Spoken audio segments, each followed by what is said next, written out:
Start है। चलिए, welcome back मेरे दोस्त। स्वागत है आपका मेरे रिवीजन सेशन में फिर। आज रिवीजन करना स्टार्ट करते हैं हम लोग। ठीक है, अभी रात के हो रहे हैं 9। तो आज के लिए रिवीजन की चलिए तो हम लोग रिवीजन करना स्टार्ट करते हैं। आज हम लोग करने वाले हैं प्रायद्वीपीय भारत और प्रायद्वीपीय भारत का पार्ट 1 हम लोग ओपन कर लेते हैं और स्टार्ट करते हैं रिवीजन करना। ठीक है, ये थोड़ा सा रैपिड रिवीजन है। ठीक है ना, इसमें आप स्लो रिवीजन नहीं करेंगे, क्योंकि हमको जल्दी से जल्दी क्या करते हैं कि रिवीजन करना है, ताकि महीने में हम सारे सब्जेक्ट का एक बार मेरा टारगेट रहता है कि रिवीजन करना। ठीक है, तो स्टार्ट करते हैं आज रिवीजन स्टार्ट करते हैं। चैप्टर 5 जो कि प्रायद्वीपीय भारत है, उसका पार्ट 1 को रिवीजन करना स्टार्ट करते हैं। ठीक है, चलिए। प्रायद्वीपीय पठार, तो अभी तक हम लोग क्या पढ़ चुके हैं कि मैदान, पहले तो पर्वत पढ़ चुके थे। मैदान क्या होता है? सबसे जो समतल वाला एरिया होता है उसको मैदान बोलते हैं, अंग्रेजी में प्लेन बोलते हैं। उसके बाद पर्वत होता है, पर्वत माउंटेन होता है, उसमें शिखर होता है और क्या बोलते हैं और पहाड़ी होता है। ठीक है, उसके बाद क्या होता है कि जो ऊंचाई तो होता है, लेकिन क्या होता है कि उसका जो सरफेस होता है वो फ्लैट होता है, वो पठार होता है।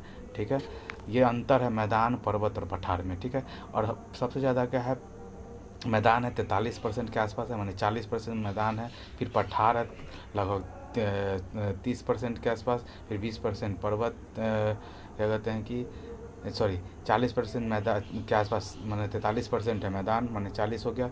ठीक है, और 30% पठार हो जाएगा, 20% पर्वत हो जाएगा और 10% चोटी है मोटा मोटी। ठीक है, इतना तो हम लोग को पहले पढ़ चुके हैं। और बात करते हैं कि प्रायद्वीपीय पठार के बारे में जानते हैं, तो क्या बोलते हैं मध्य प्रदेश और क्या बोलते हैं मध्य प्रदेश, महाराष्ट्र और नीचे कर्नाटक, और क्या कहते हैं कर्नाटक, तेलंगाना, ये सब वो सब प्रायद्वीपीय पठार का भाग है। ठीक है ना, भारत के लगभग 48% भाग पर, भारत के लगभग 48% भाग भारत के कुल क्षेत्रफल का, ठीक है ना, भारत के कुल क्षेत्रफल का 48% भाग प्रायद्वीपीय पठार है। ठीक है, यह गोंडवाना लैंड का भाग है। यह गोंडवाना लैंड हम पहले ही बता चुके हैं कि पेंजिया था, पेंथलासा, उसी पेंजिया टूटा तो क्या हुआ, अंगारा लैंड, गोंडवाना लैंड। ठीक है ना, तो यह गोंडवाना लैंड का भाग है। ठीक है, जो नीचे वाला भाग था ना, सो गोंडवाना लैंड का बीच में क्या टेथिस था, सागर था। यह भारत का सबसे नवीनतम भाग है। ठीक है, यह 3 ओर से पानी से घिरा हुआ है, इसलिए इसको प्रायद्वीप कहते हैं। ठीक है ना, आगे बात करते हैं।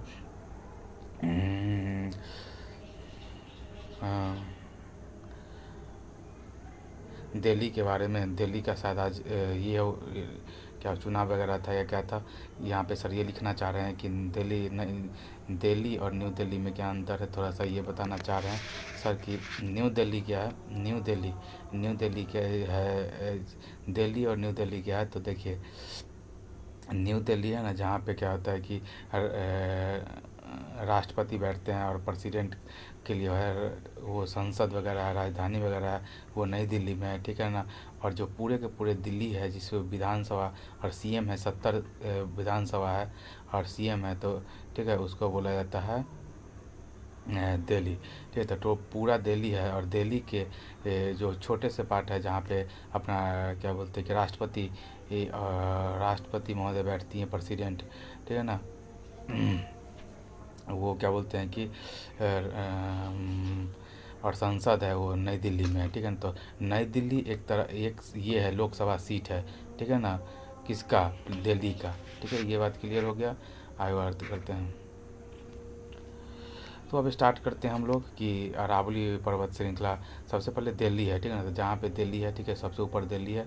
ठीक है, उसके इधर अरावली पर्वत है, जो कि राजस्थान तक फैला हुआ है। राजस्थान, दिल्ली से लेके राजस्थान, गुजरात के आसपास तक है। ठीक है ना, और नीचे में गिर पहाड़ी है। गिर पहाड़ी कहाँ पे है? गिर पहाड़ी गुजरात में है। ठीक है, गिर पहाड़ी कहाँ है? गुजरात में है। उसके बाद दिल्ली से लेके राजमहल की पहाड़ी, तो राजमहल की पहाड़ी कहाँ है? झारखंड में राजमहल की पहाड़ी। तो देखिए, दिल्ली एक तरह का सेंटर है, और सेंटर से एक अरावली पर्वत है, बाएं तरफ अरावली पर्वत है, और दाहिने तरफ क्या कहते हैं कि ये दिल्ली से लेके क्या बोलते हैं कि दिल्ली से राजमहल की पहाड़ी झारखंड तक की बाउंड्री बनाती है। उसके बाद पश्चिमी घाट है, ठीक है ना, पश्चिमी घाट, उसका पूर्वी घाट है, और नीचे है नीलगिरी पहाड़ी, ठीक है ना, नीचे क्या है, नीलगिरी पहाड़ी। और सर यहाँ पे बताएं कि मेघालय में गारो खासी जयंतिया पहाड़ी है, ठीक है। तो इसमें यही है। और बीच में कौन है, सतपुड़ा है। बीच में कौन है, सॉरी, बीच में सबसे ऊपर में कौन है, बीच में विंध्याचल पर्वत, सबसे ऊपर में विंध्याचल पर्वत है। उसके बाद नर्मदा है, नर्मदा नदी बहती है। उसके बाद सतपुड़ा है, विंध्याचल, ठीक है, विंध्याचल, उसके बाद नर्मदा, और उसका सतपुड़ा है, उसका ताप्ती है, फिर दक्कन का ट्रैप है, दक्कन ट्रैप। तो इसमें यहाँ पे क्या समझेगा कि दक्कन ट्रैप और प्रायद्वीपीय भारत में अंतर है, ठीक है। प्रायद्वीपीय भारत में दक्कन ट्रैप आता है, ना कि दक्कन ट्रैप में प्रायद्वीपीय भारत आता है, ठीक है। तो सबसे पहले विंध्यन पर्वत आता है, उसके बाद सतपुड़ा, उसके बाद ताप्ती, उसके बाद दक्कन ट्रैप आता है, क्लियर है। और हम लोग जानते हैं कि नदी में दो नदी है जो कि अपवाद है, उसके फ्लो पश्चिम से पूरब की तरफ आता है, ठीक है, जिसमें कि नर्मदा और ताप्ती है, जो कि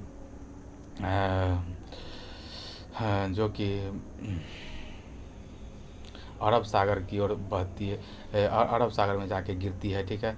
और नीचे नीलगिरी हो गया, नीलगिरी की पहाड़ी है, ठीक है, नीलगिरी की पहाड़ी है। आगे बात करते हैं अरावली पर्वत के बारे में, ठीक है।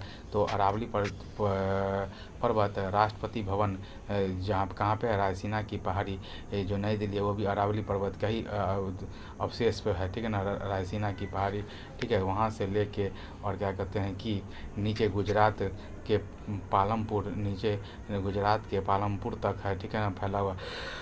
और इसी अरावली पर्वत पर, ठीक है ना, एक मंदिर है जिसको दिलवारा जैन मंदिर बोला जाता है। इसको क्या बोला जाता है, दिलवारा जैन मंदिर, जो कि सिरोही नागर शैली में है, जो कि सिरोही में है, नागर शैली में है, ठीक है ना। ज़्यादातर उत्तर भारत की मंदिर नागर शैली में बनी हुई है, ठीक है ना, ये लोग हम जानते हैं। और पूछेगा कि दिलवारा जैन मंदिर कहाँ है, तो राजस्थान में दिलवारा जैन मंदिर राजस्थान में किस पहाड़ी पर है, तो अरावली पर्वत पर है, ठीक है। और उसके बाद करते हैं कि राजस्थान के सिरोही जिले पर माउंट आबू स्थान पे गुरु शिखर चोटी है। कौन सा शिखर है, गुरु शिखर चोटी है, ठीक है ना। अरावली की सर्वोच्च चोटी का नाम क्या है, गुरु शिखर है। कितना है, 1722 है, ठीक है ना, 1722 मीटर, 1722 मीटर है, ठीक है।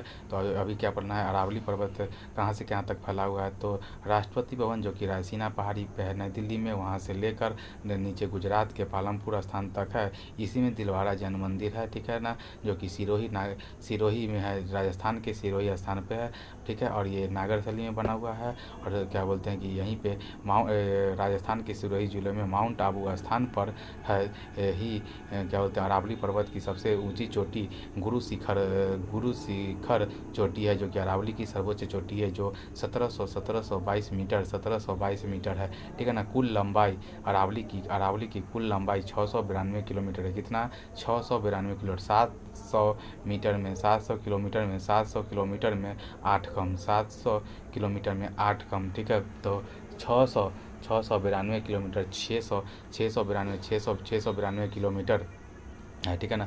और अधिकांश राजस्थान में है। और अरावली पर्वत अधिकांशतः क्या बोलते हैं कि राजस्थान में है। तो 692 में से 550, 692 में से आउट ऑफ 692 550 किलोमीटर राजस्थान में है। और विश्व की सबसे प्राचीनतम पर्वत श्रृंखला अरावली पर्वत है, और वर्तमान में अवशिष्ट पर्वत के कैटेगरी में आता है। रेसिडुअल माउंटेन के श्रेणी में अरावली पर्वत आता है, जो कि विश्व का सबसे पुराना पर्वत श्रेणी है, ठीक है। तो सारा कुछ हम लोग जान गए हैं। और आगे बढ़ते हैं कि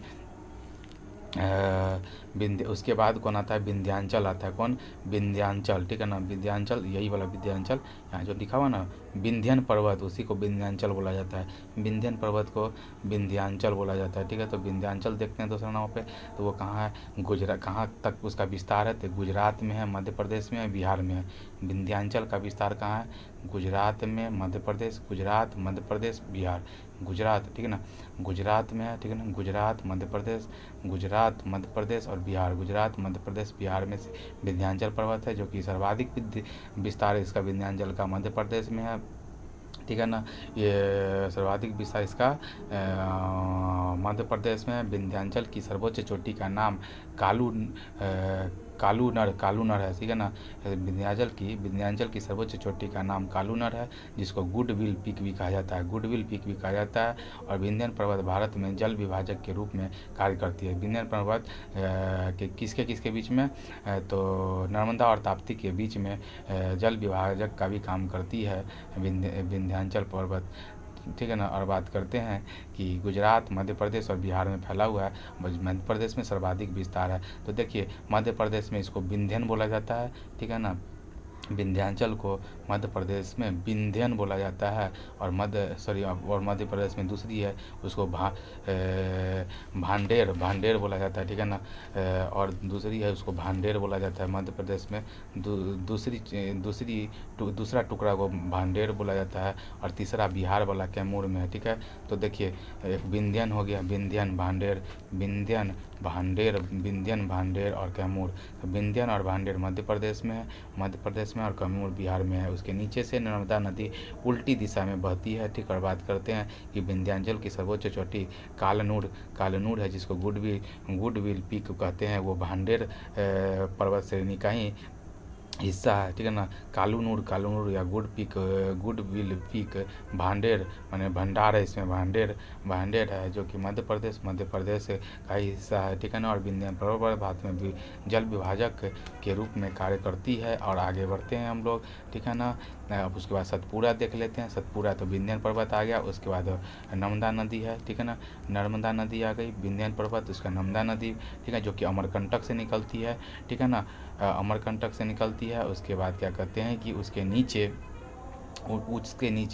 क्या बोलते हैं कि सतपुड़ा, ठीक है ना। सतपुड़ा है, तो सतपुड़ा पर्वत का मध्य प्रदेश में विस्तार महादेव, ठीक है ना, क्या बोलते हैं कि महादेव पहाड़ी है, जिसमें पंचमढ़ी हिल स्टेशन है, ठीक है ना। तो क्या है, सतपुड़ा पर्वत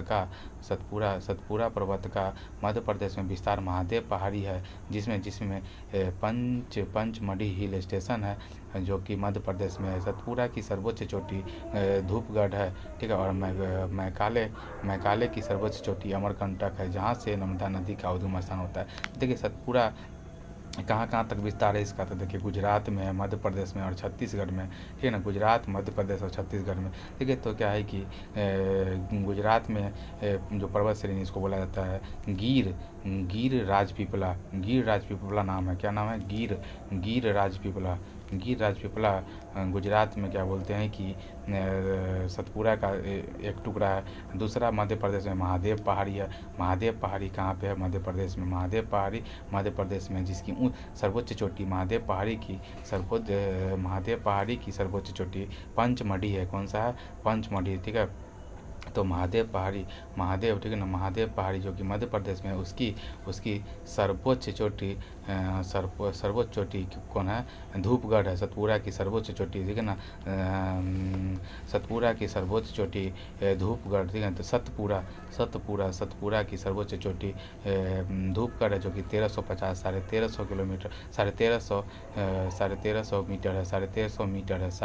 मीटर।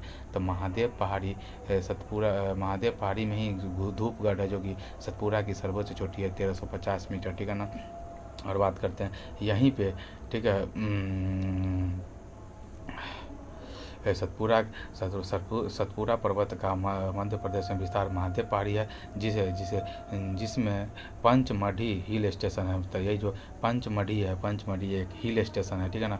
पंचमढ़ी महादेव पहाड़ी के में ही एक हिल स्टेशन है, ठीक है। और छत्तीसगढ़ में ये मैकाले के रूप में है, जो छत्तीसगढ़ और मध्य प्रदेश दोनों में मैकाले, जहाँ से नर्मदा नदी का उद्गम स्थान है, ठीक है ना। तो क्या बोलते हैं कि गिर राजपीपला, ठीक है ना। गिर राजपीपला गुजरात में, मध्य प्रदेश में महादेव की पहाड़ी, ठीक है, जहाँ पे धूपगढ़ है, सर्वोच्च चोटी है, 1350 मीटर है, ठीक है ना। उसके बाद मैकाले हो गया, ठीक ठीक है, छत्तीसगढ़ मध्य प्रदेश में, ठीक है ना, छत्तीसगढ़ राइट ना, छत्तीसगढ़ और मध्य प्रदेश में मैकाले है, ठीक है ना।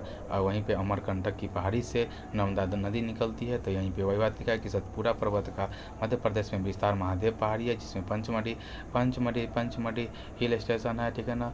और गिर राजपीपला गुजरात में है। और सतपुरा की सर्वोच्च चोटी धूपगढ़ है, जो कि 1350 मीटर है, ठीक है ना। और मैकाले की सर्वोच्च चोटी अमरकंटक है।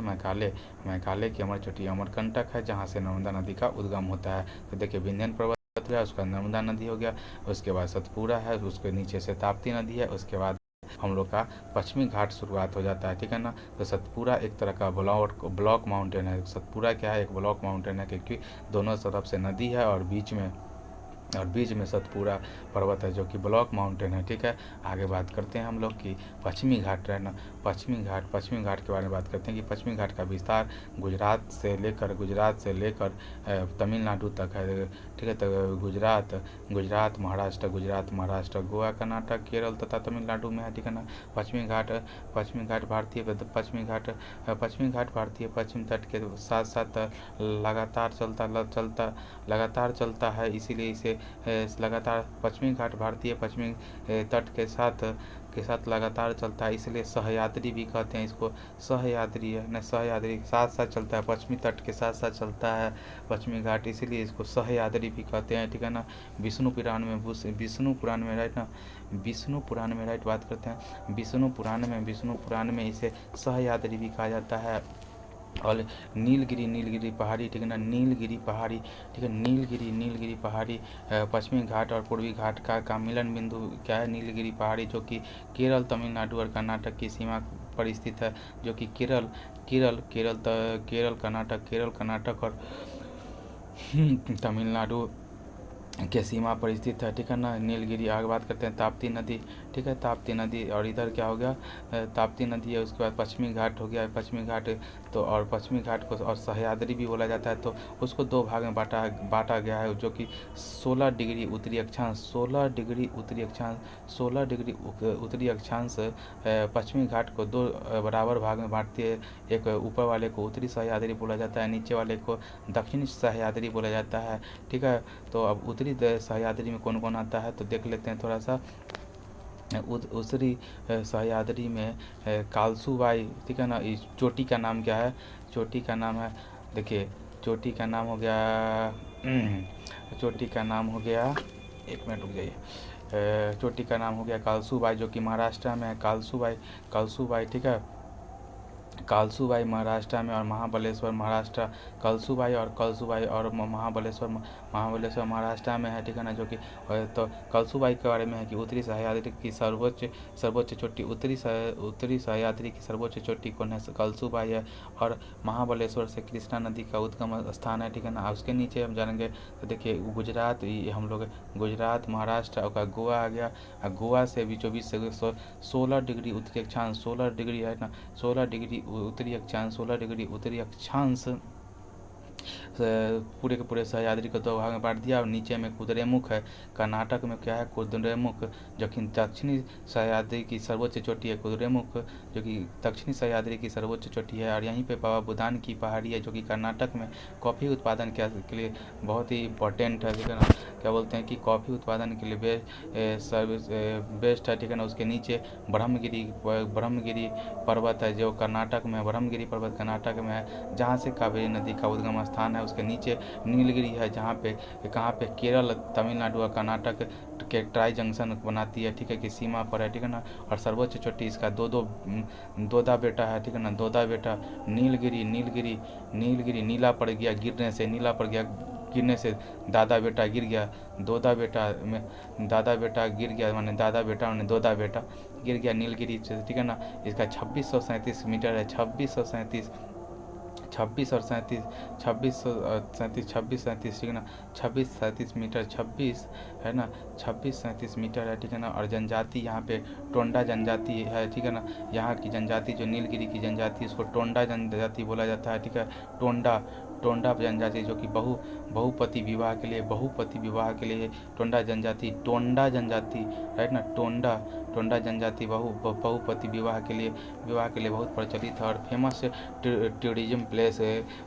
उदगम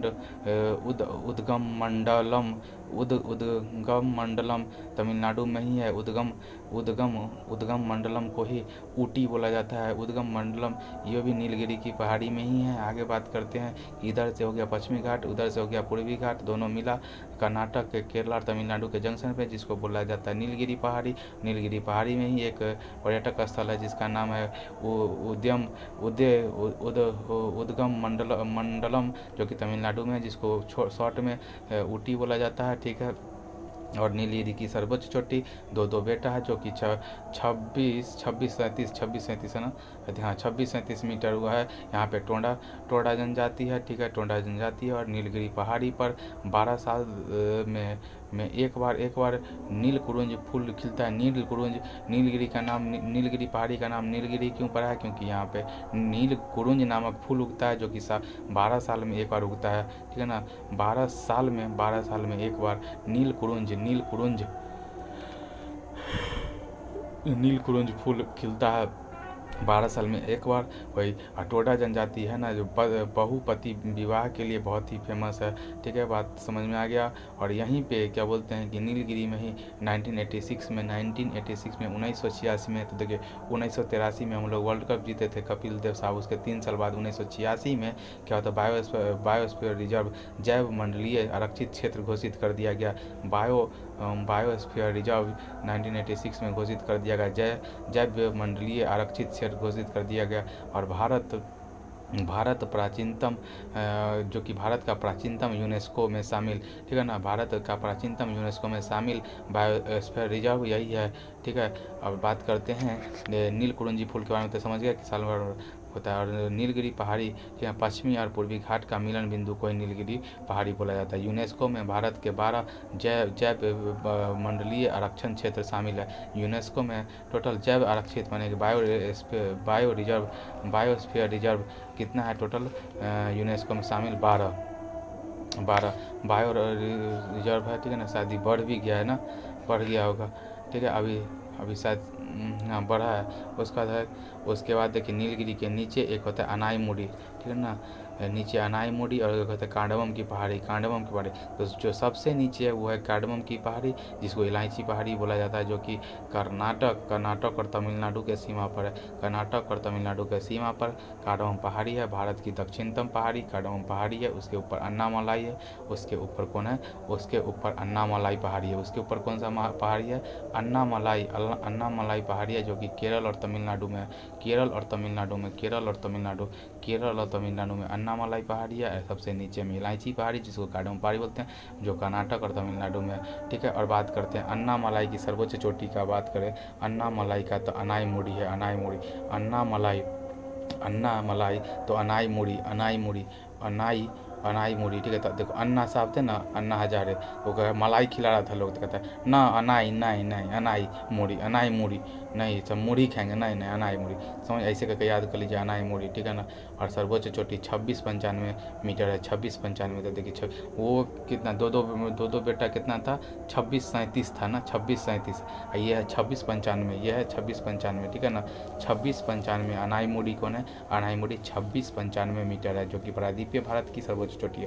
तो देखिए अनाई मुड़ी जो अन्नामलाई पहाड़ी की सर्वोच्च है और प्रायद्वीपीय भारत की सबसे ऊंची चोटी है अनाईमुड़ी। ठीक है ना, तो 2695 और सेकेंड नंबर पर वही दो बेटा हो जाएगा, जो कि 2637 मीटर है। ठीक है, आगे बात करते हैं कि माधव गॉडविल नामक एक साइंटिस्ट थे। ठीक है ना, वो उनको champion of the earth award दिया गया था। क्यों दिया गया था? क्योंकि पश्चिमी घाट के संरक्षण के लिए माधव गॉडविल समिति का निर्माण किया गया। ठीक है ना, और बात करते हैं कि दक्षिण पश्चिम मानसून से यहाँ पवन से बारिश खूब होता है, इसलिए यहाँ पे क्या बोलते हैं कि जैव विविधता अधिक है। पश्चिमी घाट पर वर्षा अधिक होता है, तो जैव विविधता सर्वाधिक है। और पश्चिमी घाट को जैविक तप्त स्थल बायोलॉजिकल हॉटस्पॉट घोषित कर दिया जाता है। ठीक है ना, और कस्तूरी रंगन समिति एक तो ये वाला समिति हो ही गया, माधव गॉडगिल समिति।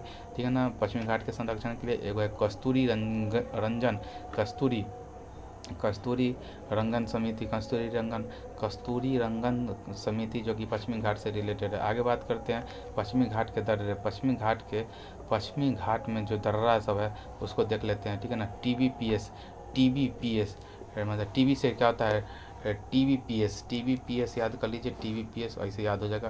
टीबीपीएस है, ठीक है ना, टीबीपीएस,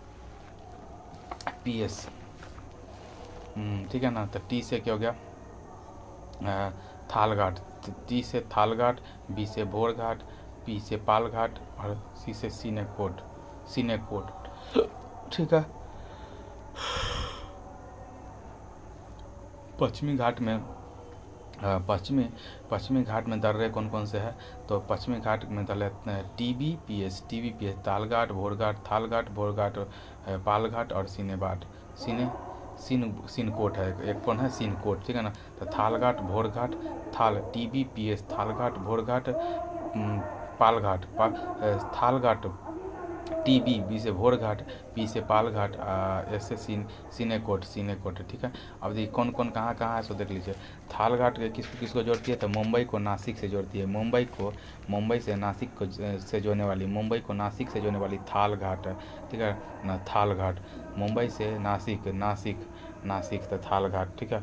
अगला है क्या कहते हैं कि नासिक भोरघाट, मुंबई और पुणे को, ठीक है ना। मुंबई और पुणे को जोड़ने वाली भोरघाट, मुंबई और पुणे को जोड़ने वाला भोरघाट, ठीक है ना। मुंबई को पुणे से जोड़ने वाली भोरघाट है मुंबई। देखिए मुंबई बीच में है, नासिक उधर हो गया और पुणे इधर हो गया। तो देखिए मुंबई से नासिक है तो थालघाट इधर हो गया भोरघाट। आगे बात करते हैं कि पालघाट और सीनेकोट। पालघाट का कोची को कोयम्बटूर से जोड़ना है, केरल के कोची को कोयम्बटूर से जोड़ना है। तमिलनाडु के कोयम्बटूर से कोची को कोयम्बटूर से जोड़ना है। कोची को कोयम्बटूर से जोड़ना है तो आपको पालघाट दर्रा से गुजरना होगा, ठीक है। और एक है तिरुवनंतपुरम, ठीक है ना। तिरुवनंतपुरम को मदुरई से जोड़ना है। तिरुवनंतपुरम को मदुरई से जोड़ना है तो क्या होगा कि सीनेकोट है, तिरुवनंतपुरम को मदुरई से सीनेकोट है, ठीक है। बात समझ में आ गया, टीबीपीएस याद समझ में आ गया। चलिए आज के रिवीजन के लिए इतना ही, मिलते हैं फिर किसी और रिवीजन सेशन में, तब तक के लिए बाय।